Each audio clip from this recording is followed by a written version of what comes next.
Hey yo, it's Chetty Crocker. You're tuned in to Witty Smitty News, man. Follow that shit on Facebook, Instagram, and everything else, man. You can find me at Chetty Crocker. Some shit like that. I don't know, man. Chetty the God. What's good? Witty Smitty News.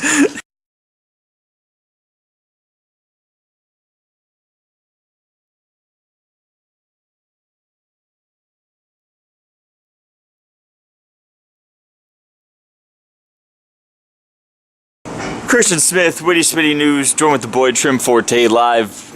Well, we were live from Judgment Day 2. We're getting food right now. It's fucking 6 in the morning, 5 in the morning. It's late. You coming off a win though? You got the win versus Bun Dem. Recap the battle. Yeah. Me and Bun Dem, we had a good ass battle. He was all mad. Oh, I showed up late. Yeah. Yeah, you don't know how to book a flight. We know. we seen you posted in the talk back group. Yeah. This guy's the opening battle. Oh yeah, I'm just gonna show up at 11:30. You know how it is. I'm from Chicago. I can do what I want. Yeah. We see you. Oh man. I had one PY in Toronto, but now I'm the main event. You know. Exactly. You pulled a step easy at World Dom Day 3. This guy showed up late to be the main event. Smart. No, but it was definitely not how I wanted to show up late. And I feel like Bun Dem was like kind of pissed when I showed up there because he had just started a new job and he was tired. So I felt like he wasn't as motivated for it as I was. You know, I'm on a plane and shit, practicing and shit. So I just went up there. They fucked with me, you know what I'm saying? Fucked with my shit. He did his second round and he said something about he want all my bank account codes and he need the secret word, and I flipped it and the secret word was like the secret word is your bitch, and I got the biggest crowd reaction. I took the battle, I think just because of that rebuttal alone. So being here, it being your second time here, you felt that helped gauge the crowd a little bit? Oh yeah. I feel like it helped because I feel like more people knew what to expect from me, and I knew what to expect from the crowd. So having that PY against Troublelicious, shouts out to Troublelicious, definitely helped me like gauge the crowd and like let people introduce people to me. So now, it being a judge battle, did that make you approach the battle any differently compared to it not being promo? Not at all. I used to my first battles were judge battles, but at this point I've had so many battles. I feel like I'm not battling my opponent. I'm battling my last performance. You know what I'm saying? So I already knew that I was gonna win. I just wanted to be impressive at this point, if that makes sense. I don't know. I definitely feel that. So, judge battles. Obviously, it's something that was around, like you mentioned, when you started your career. Grind time. Basically, every battle was fucking judged. Fucking WRCs. Freestyle Friday, if we want to go back there, you know what I mean? Yeah. Everything was judged. Do you feel judging should be brought back in battle rap, or should it stick at promo because there's really no set system in place yet?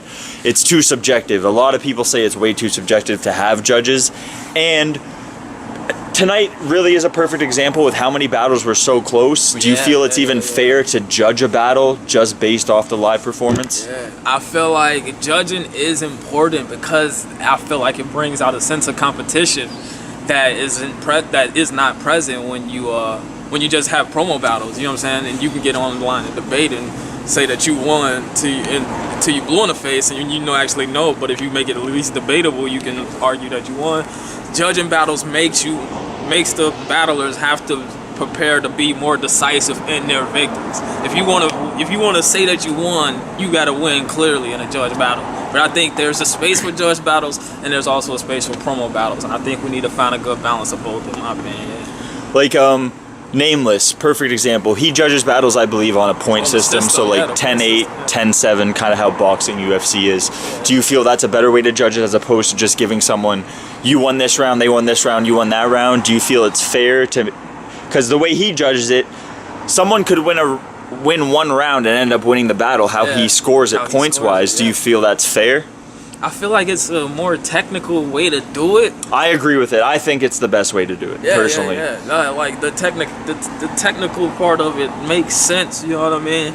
But it's just like like you said, battles are so subjective. Like there could be like one part of a battle that could just like turn the whole tide. Or like you said, your rebuttal today, you feel that that's the reason you may have won the battle. So that one line could have, in a sense, swayed the decision of everybody. Exactly. And so it's just like with battles, the way battles are like that, it's just so hard.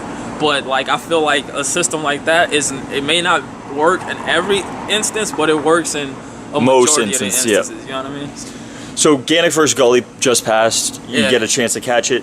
No, I didn't beat the PPV. Okay, so I'm not going to ask you who won, but say you got a call for Gully versus Gannick 2, hypothetically. Who would be your ideal opponent? You being on Team Gully, they being on Team Gannick. Who would be my ideal opponent to battle?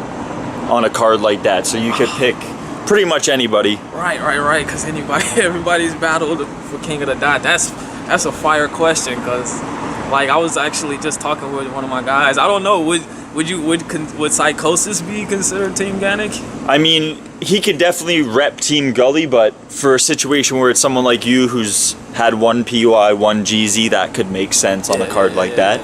If I could battle Psychosis, because I think I can beat Psychosis, so I want to win, you know what I'm saying? I definitely probably battle Psychosis. Okay, what if you're not looking at it in the sense where it's the best matchup for you? You just, what would be your toughest competition on a card like that? Bro, like, because he's like as tall as me, like I would love to battle Immaculate. That would be like a great battle, because like he's like his 2v2 with Thesaurus, like some of my favorite battles. Like to be able to battle like one of my favorite battlers would be like amazing. I would feel like Shotty P when he battled Charlie Clips, you know what I mean? So that'd be yeah, and he showed out for that. Exactly. That honestly, man, Gannick vs. Gully, one of my favorite events I've been to in a long time. Yeah. Just the energy in the room with the crowd, the battlers showing up, like everyone on Team Gannick showed up. Besides, I guess Bender. I mean, Peanut 30'd him pretty bad. But besides that, every battle was debatable. You could debate either side winning. I think Gully took it 4-2 pretty clearly. Yeah. But I could see people maybe giving it to a 3-3 scenario where it's a tie.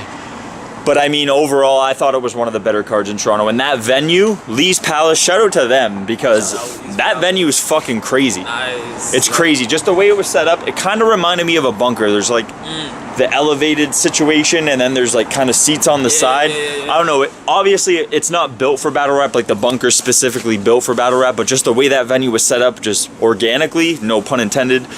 But it was just a really dope setup all around, I thought. Man. That's dope. I did actually do some predictions for Gully versus Gannick, and I had Peanut, Shotty P, Joe Nye, and only two people from Gannick I had winning was Real Deal and Marv 1, who I feel like. And I think Marv 1 did win, and Real Deal and 8 Ward is the most debatable battle of the night. Yeah, that's really dope. I think Thesaurus won, though. You think Thesaurus beat Carter Deems? Yeah. That's crazy. I think personally, but that's again just off the watch of being there. Like I watched the pay-per-view, but I didn't really, to be honest, I didn't watch most of the battles. I was kind of nitpicking my performance hosting the pay-per-view. You know what I mean? Trying to like give myself bad critique and all that shit. Right. So you think But I thought Thesaurus won. I thought Marv won. Peanut won clearly. Beat Lopeshi in one rebuttal line. Daylight won, or Joe and I won, sorry. I thought Shotty P won. And then, like I said, Real Deal A-Ward's the most debatable. I leaned it to A-Ward, maybe for the fact that I'm taking into account he's only been battling for 1 year. Yeah. But nah, man, Real Deal's a legend. I got to party with that dude the week before, and it was like... Oh yeah, because he was at the Reverse Live battle, right? Too, yeah. And I heard, and that battle was crazy. Nuts, and then he came and did that with A-Ward, so like... Nah, man, Real Deal's, he's one of those guys, he always comes with 3 rounds. Bro. Doesn't matter who the opponent is, doesn't matter what league it's on. He's a legend, man. If Thesaurus is the most consistent because of time-wise, but if you're going most consistent of just showing up to every goddamn battle, Real Deal is definitely up there with Thesaurus in that conversation. He had a bad battle? Exactly. Yeah, he has it. Exactly. But no, Witty Smitty News, Judgment Day 2, Trim Forte. First GZ battle, first win. Yes, sir. Congratulations, man. 1-0, baby. 1-0 in GZ. Let's get it. I'm sure we're going to see you out here again, man. Drop your social media and all that shit so they can follow you. Yo, Hustle and Culture. Hey, it's the return of Hustle and Culture. Hustle and Culture on Twitter. Hustle and Culture on the gram. Hey, we got a Hustle and Culture Facebook page. Hustle and Culture motherfucking YouTube. Follow us, man. We finna be doing big things in 2017. Let's get it. Witty Smitty News, man. We out of here.